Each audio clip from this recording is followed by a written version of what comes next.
I think that the citizen has to address at least three extremely important questions. One is, how do I create wealth? And I don't mean just money, I mean excellence. How is wealth created in my family, in my school, on my football team, in the arts? The second question has to do with knowledge. How do I create knowledge? Not information, although information is useful, but knowledge. And then finally, we have to create justice. If a democracy is not just, it is not a democracy. And so in our families, in our schools, in our country, justice has to be a driving standard criterion for what we do. So whenever a citizen looks at something, they must be able to see wealth, justice, and knowledge, and if they don't, they must work to create it. Being a citizen is part of my identity. Somebody says, "Who are you?" Well, one of the things that I am, and it's pretty high up on the list, is I'm a citizen of the United States of America. I'm a citizen of my family, of my school, and I create justice and wealth and knowledge.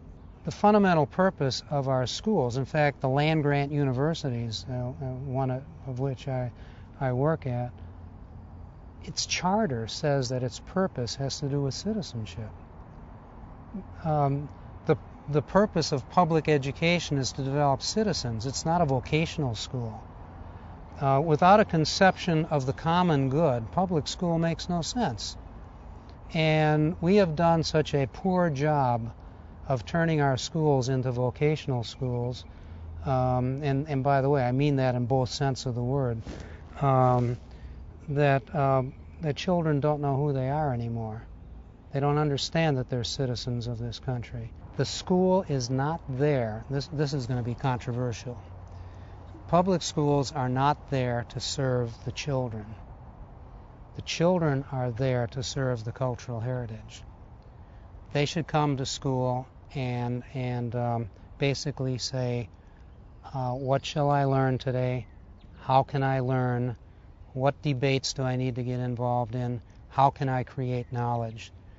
And I create knowledge to make myself better, to make all the institutions better, and to make this country and this world better.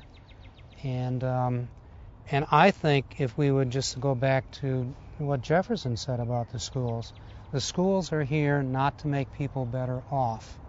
The schools are here to make people better, period. It's an ethical enterprise.